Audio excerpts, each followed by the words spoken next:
बताइए कि contract law से रिलेटेड ऐसा कौन सा डिफिकल्ट सेक्शन या ऐसा कौन सा डिफिकल्ट पोर्शन है जो आपको लगता है कि आपके लिए भी काफ़ी डिफिकल्ट हो। अगर हम बात करें वेटेज की तो कितने क्वेश्चन आ जाएंगे कॉन्ट्रैक्ट लॉ के? देखिए, जो एआईबी का पैटर्न है, एआईबी के पैटर्न के हिसाब से उन्होंने नंबरिंग दी होती है, मार्क्स दिए होते हैं कि कितना एरिया कितने मार्क्स से कवर होगा। हम जो ये इंपॉर्टेंट सेक्शंस है इसको कैसे याद करें? बच्चों के लिए ना बहुत डिफिकल्ट होता है सेक्शंस को याद करना। कैसे सेक्शंस याद रखें, वहाँ जाके वो भूल जाते हैं। कभी कभी क्या होता है सेक्शंस इतने आसपास होते हैं ना कि गेस करना बड़ा मुश्किल हो जाता है। सेक्शन 30 तक सारे वॉइड एग्रीमेंट्स की लिस्ट दी हुई है, तो मैंने उसको याद करने का एक तरीका बनाया है कि देखिए, सेक्शन 25 हर कोई जानता है कि विदाउट कंसिडरेशन एग्रीमेंट वॉइड है, तो इसलिए उसको याद कराना नहीं पड़ता है। कहानी 26 से स्टार्ट होती है। अब देखिए, question can come from any area in the constitution and constitution is a wider subject in itself, but still if you cover these 7-8 topics, then you will be able to cover maximum of the constitution, and this is highly possible कि आपको questions यहीं से आए। ये एक national level certification exam होता है जो सिर्फ ये चेक करता है कि क्या आप कोर्ट में प्रैक्टिस करने के लिए रेडी हो या नहीं। अरे भाई, मैं ऑल इंडिया बार एग्ज़ाम की ही बात कर रही हूँ। Hello everyone, welcome to our podcast. देखिए, अब ना एग्ज़ाम को बहुत ही कम टाइम बचा है और आप सभी स्टूडेंट्स की स्पेशल रिक्वेस्ट पे मैं आज एम्बिशन लॉ इंस्टीट्यूट की एक एक्सपर्ट लीगल फैकल्टी अपने साथ इस पॉडकास्ट पे लेकर आई हूँ, जो आपका कॉन्ट्रैक्ट लॉ से रिलेटेड इंपॉर्टेंट सेक्शंस और कुछ इंपॉर्टेंट केस लॉज आपको बताएंगी। हेलो आरुषि मैम, आपका बहुत बहुत स्वागत है इस पॉडकास्ट पर। थैंक यू सो मच मुझे बुलाने के लिए, और बहुत ही अच्छा लगा। तो इनफैक्ट काफ़ी अच्छा मुझे टॉपिक भी लगा। मैम, ये बताइए कि कॉन्ट्रैक्ट लॉ से रिलेटेड ऐसा कौन सा डिफिकल्ट सेक्शन या ऐसा कौन सा डिफिकल्ट पोर्शन है जो आपको लगता है कि आपके लिए भी काफ़ी डिफिकल्ट हो? इफ आई से कि मुझे कोई ऐसा डिफिकल्ट सेक्शन तो नहीं लगता है, लेकिन हाँ, वो आज नहीं लगता है, बट अगर मैं स्टूडेंट्स पॉइंट ऑफ व्यू से सोचूं तो कुछ ऐसे सेक्शंस हैं, जैसे कि कई बार वॉइड कॉन्ट्रैक्ट और वॉइड एग्रीमेंट को समझने में बहुत दिक्कत होती है कि क्या फ़र्क है, और कई बार सेक्शंस को याद करने में बड़ी डिफ़िकल्टी होती है कि यहाँ पे क्या लिखा है, वहाँ पे क्या लिखा है। तो मैं तो बहुत ईज़िली इस तरीके से बता देती हूँ कि देखिए, आपका कॉन्ट्रैक्ट बन गया है, तो आप खुश हैं। आप कॉन्ट्रैक्ट बन गए तो जी। खुश होंगे ना। तो आप एच फॉर हैप्पी हैं, एच फॉर कॉन्ट्रैक्ट है, तो हाँ 2H जी। में कॉन्ट्रैक्ट लिखा है। तो देखिए, इट्स ऑल अबाउट कि आप उस सब्जेक्ट को विजुअलाइज कैसे कर रहे हो। मैम, जैसे क्या होता था कॉलेज में ना, हमने 5 क्वेश्चन कर लिए और एग्ज़ाम दे लिया और एग्ज़ाम क्लियर हो गया। तो क्या कोई ऐसी स्ट्रैटेजी इस एग्ज़ाम के लिए भी है कि कुछ इंपॉर्टेंट क्वेश्चन आप बता दें जो बच्चे करें और वो शॉर्ट एग्ज़ाम में आ जाए? देखिए, ऐसा क्लेम करना थोड़ा सा मुश्किल है, लेकिन विद ड्यू एक्सपीरियंस मैं ये बता सकती हूँ कि कॉन्ट्रैक्ट एरिया के कुछ ऐसे बहुत स्पेसिफिक इंपॉर्टेंट एरियाज हैं कि जिनको अगर आप कवर करते हैं तो आप एटलीस्ट बीट आउट नहीं हो सकते हो। अगर मैं कॉन्ट्रैक्ट लॉ की बात करूं तो कॉन्ट्रैक्ट लॉ में सेक्शन नंबर 1 to 75 जो कि जनरल प्रिंसिपल्स है, वो बहुत ही इंपॉर्टेंट है। आप ये समझ लीजिए कि अगर आपने वो नहीं पढ़ा है तो कॉन्ट्रैक्ट में कुछ नहीं पढ़ा है। अब उस 1 to 75 में भी आप सेक्शन नंबर 1 से लेके जब 30 तक पढ़ते हैं तो वो उस पूरे एरिया का कोर है। It's like a brain to the body, it's like a heart to the body.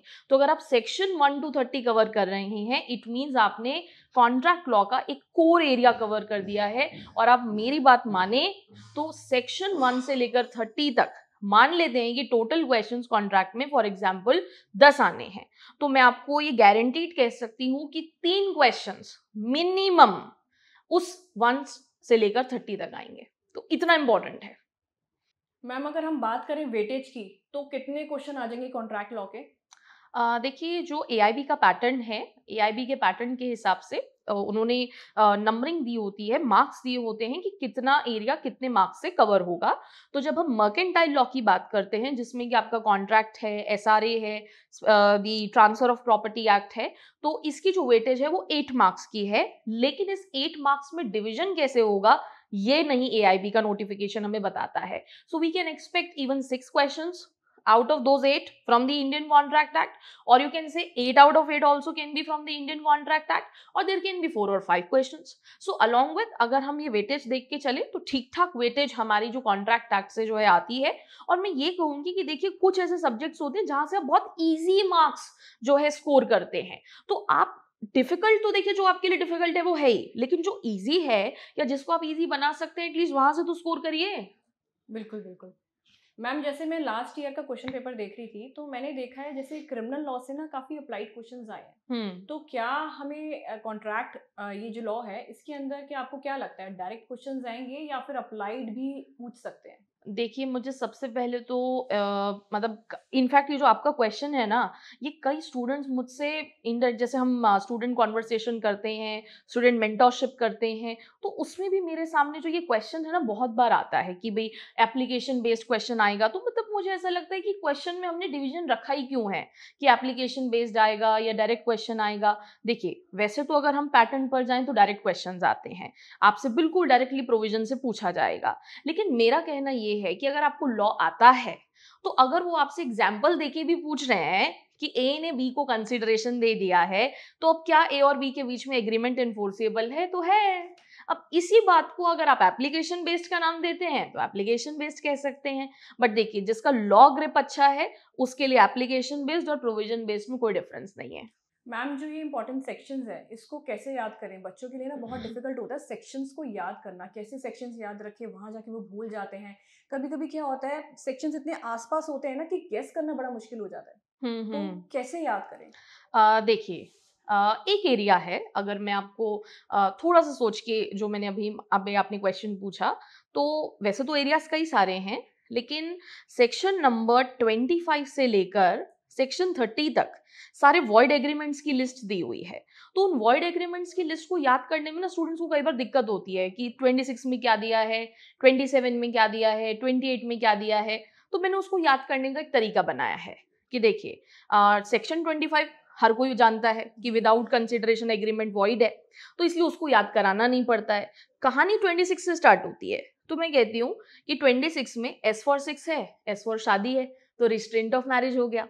27 में 7 नंबर है, यानी कि 7 सीज है, यानी कि आप कहीं भी 7 सीज अक्रॉस ट्रेड करो, तो यानी कि 7 नंबर ट्रेड से हो गया।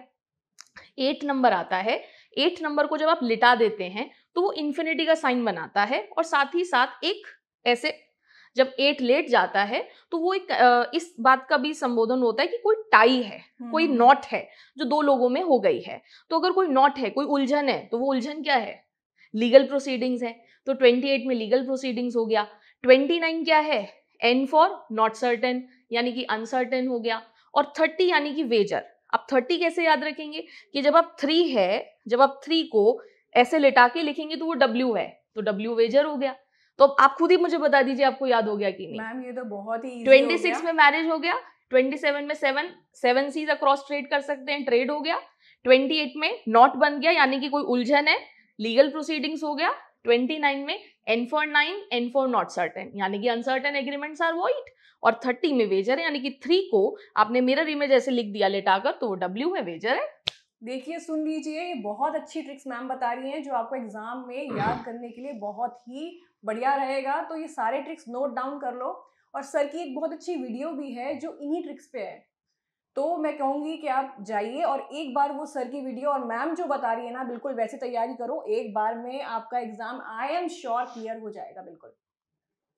देखिए, एक छोटी सी बात है कि हम ये कहते हैं ना कि कई बार लोग पूछते हैं कि भाई हमें ये चीज़ कैसे समझ में आए, या ये चीज़ हम इसको किस तरीके से करें, ये तो बहुत मुश्किल है। तो मुश्किल कुछ नहीं होता है, हम बस चीज़ों को समझ नहीं पा रहे हैं इसलिए वो हमारे लिए मुश्किल है। जब हम उसको समय देते हैं और जब हम उसको टाइम देते हैं तो वो चीज़ हमारे लिए ईज़ी बन जाती है। शायद इसी चीज़ को हम ये कहते हैं कि जब बचपन में पहले गुरुकुल जाने का जो है प्रथा हुआ करती थी कि बच्चे जैसे थोड़े से बड़े होते थे तो उनको गुरुकुल भेजते थे कि आप जाइए, ट्रेनिंग लीजिए और टीचर्स का एक्सपीरियंस गेन करिए। तो मुझे भी कहीं ना कहीं रियलाइज होता है कि जो टीचर्स का एक्सपीरियंस होता है ना, वो आपकी पढ़ाई में एक तरीके से जो है ना एक्सेलरेटर का काम करता है, आपको स्पीड दे देता है। नहीं तो चल तो इंसान रहा है, बिल्कुल। लेकिन वो आपको स्पीड दे रहा है। मैम ये तो बात हो गई सेक्शंस की। क्या केस लॉ करने ज़रूरी हैं? आपको लगता है कोई लीडिंग केस या रीसेंट केस से कुछ पूछा जा सकता है कॉन्ट्रैक्ट में? देखिए, लीडिंग केसेस जो हैं वो इंडियन कॉन्ट्रैक्ट एक्ट में 10 to 15 है। अगर मैं लीडिंग केसेस की बात करूं, वैसे तो केसेस कई सारे हैं, लेकिन लीडिंग केसेस में कुछ केसेस ऐसे हैं जैसे कार्लिल वर्सेस कार्बोलिक, जो कि जनरल ऑफर से रिलेटेड है। उसके बाद ट्वेडल वर्सेस एटकिंसन है, सत्याव्रत घोष है, देन लालमन शुक्ला गौरी दत्त है, देन मोहरी वीवी धर्मोदास बोस है जो कि माइनर्स कॉन्ट्रैक्ट से रिलेटेड है। तो कुछ 8-10 केसेस ऐसे हैं जो कि बहुत प्रोमिनेंट लैंडमार्क केसेस हैं। अगर इनको आप ध्यान रख लें कि हाँ ये इससे रिलेटेड है, तो बस वहां से क्वेश्चन आ सकता है। ये मैं गारंटी के साथ कहूंगी कि और किसी एरिया से आपको क्वेश्चन में दिक्कत नहीं आएगी। तो जो लैंडमार्क केसेस जो 10-12 हैं मैक्सिमम, उनको सिर्फ आप थोड़ा सा ध्यान कर लीजिए कि ये इससे रिलेटेड है। ठीक है मैम। मैम एक बात और बताइए कि ये तो आपने बता दिया हमें कॉन्ट्रैक्ट के बारे में, लेकिन मैं रिक्वेस्ट करूंगी कि किसी और सब्जेक्ट पे, जैसे कि जैसे मान लेते हैं कॉन्स्टिट्यूशन बहुत इंपॉर्टेंट है, इसकी भी काफ़ी वेटेज है, तो आप थोड़ा सा अगर कॉन्स्टिट्यूशन पे भी बता सके तो। अ, देखिए कॉन्स्टिट्यूशनल लॉ है, ये मुझे बहुत ही प्रिय सब्जेक्ट है। आप ये कहेंगे कि एक इमोशन जुड़ा है मेरे इस सब्जेक्ट से। हालाँकि मर्केंटाइल लॉ में पढ़ाती हूँ, लेकिन कॉन्स्टिट्यूशनल लॉ में जो मेरा एक कनेक्शन है वो अलग है। तो बिल्कुल ज़ाहिर-सी बात है कि मैं उस सब्जेक्ट से बहुत ज़्यादा जुड़ी हुई हूँ। तो ये कहूँगी कि कॉन्स्टिट्यूशनल लॉ में कुछ ऐसे बहुत इम्पोर्टेंट एरियाज़ हैं, जो कि बिना कवर किए तो बिल्कुल नहीं जाना है।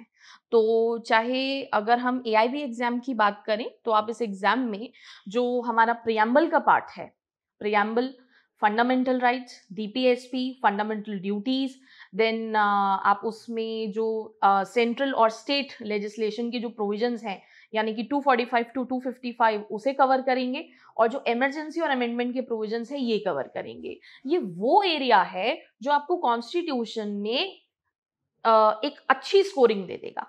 अब देखिए question can come from any area in the constitution, and constitution is a wider subject in itself, but still if you cover these 7-8 topics, then you will be able to cover maximum of the constitution, and this is highly possible कि आपको questions यहीं से आए। ठीक है तो ये ma'am. भी possible है। मैम एक फाइनल एडवाइस जो आप स्टूडेंट्स को इस वक्त देना चाहें, क्योंकि अब टाइम बहुत कम बचा है, सिर्फ 10 दिन बचे हैं, 30 नवंबर को इनका एग्जाम है, तो अब क्या करें, लास्ट मिनट एडवाइस दे दीजिए। देखिए लास्ट मिनट एडवाइस और फर्स्ट मिनट एडवाइस मैं दोनों ही जो है दे देती हूँ। वो एडवाइस ये है कि जब मैंने ये नोटिफिकेशन पढ़ा, तो उससे पहले मैं एक न्यूज़पेपर में कटिंग पढ़ रही थी जिसमें ये लिखा था कि एआईबी 19 में अप्रॉक्सीमेटली जो है मोर देन 2 लाख स्टूडेंट्स जो हैं अपीयर हुए थे। मुझे एग्जैक्ट फिगर तो याद नहीं है, लेकिन अप्रॉक्सीमेटली मुझे हैरान हुई मैडम कि मोर देन 52 और 50 स्टूडेंट्स जो हैं उसमें फेल कर गए। तो जो एआईबी का एग्जाम पैटर्न है, that is an open book examination, जिसमें आप बिना जो कमेंट्स की जो बुक्स हैं उनको देख के यूज करके, उनको भी रेफर करके अपने आंसर्स दे सकते हैं।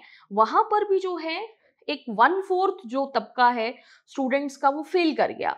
तो मुझे थोड़ी हैरानी इस बात पे हुई है कि क्या हम ये भी नहीं जानते हैं कि प्रोविजन लिखा कहाँ है, क्योंकि अगर हम वो देख के भी आंसर टिक कर देते हैं तो हमारा पेपर ठीक हो जाता है।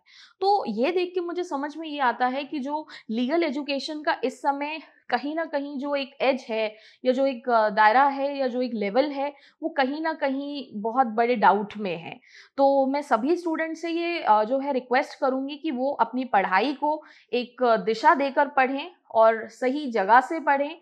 और दूसरी ओर ये कि आप जो पढ़ रहे हैं, उसको आप कितना समझ रहे हैं, कितना गेन कर रहे हैं, इन सब बातों पे भी ज़रूर ध्यान दें। देखिए आज हम छोटी-सी बात करते हैं कि जब हम एक फ़ोन चलाना चाहते हैं, हम एक गैजेट भी यूज़ करना चाहते हैं, तो हम चाहते हैं कि वो बेस्ट से बेस्ट कंपनी का हो, ठीक है? जो कुछ खाना चाहते हैं तो हम कहते हैं कि नहीं, चॉकलेट भी चाहिए तो सिल्क वाली चाहिए। तो हम पढ़ाई के केस में कभी भी क्वालिटी ऑफ एजुकेशन से कॉम्प्रोमाइज़ ना करें, क्योंकि ये जो डेटा है ना, ये हमें बहुत कुछ बता रहा है, और पूरी दुनिया में मुझे लगता है कि इस डेटा पर एक क्वेश्चन मार्क होना चाहिए कि क्यों 1/4 स्टूडेंट्स जो हैं वो फेल कर गए। तो मेरा जो फाइनल एडवाइस है, जो हम्बल एडवाइस है या सजेशन है, वो सभी स्टूडेंट्स के लिए है कि आप लोग बहुत अच्छे से पढ़ें, और सही मेंटरशिप में पढ़ें, सही गाइडेंस में पढ़ें, और अपने इस फ्यूचर को आप बहुत संभाल के रखें, क्योंकि आने वाले समय में कंपटीशन जो है वो बढ़ेगा। तो आप बस ध्यान से पढ़िए और ट्रिक्स और टेक्निक्स से पढ़िए, ठीक है? और कभी भी आपको हमारी ज़रूरत हो तो हम यहीं हैं। तो आप सभी अच्छे से समझ गए होंगे जो मैम आपको इतनी इंपॉर्टेंट टिप्स दे रही हैं। सब कुछ ध्यान में रखिए, केसेस पढ़िए, सेक्शंस पढ़िए, और अगर आपको आगे कोई भी दिक्कत होती है तो फ्रीली हमें आप कमेंट बॉक्स में जाके बता सकते हैं। तो अपनी तैयारी अच्छी करिए, 10 दिन बचे हैं, अच्छे से पढ़ाई करिए और बिल्कुल टेंशन मत लीजिए। सिर्फ एग्जाम है, कोई लाइफ का एग्जाम नहीं है, नॉर्मल एग्जाम है, इसको नॉर्मल एग्जाम की तरह लीजिए। Thank you so much for watching. All the very best for your exam.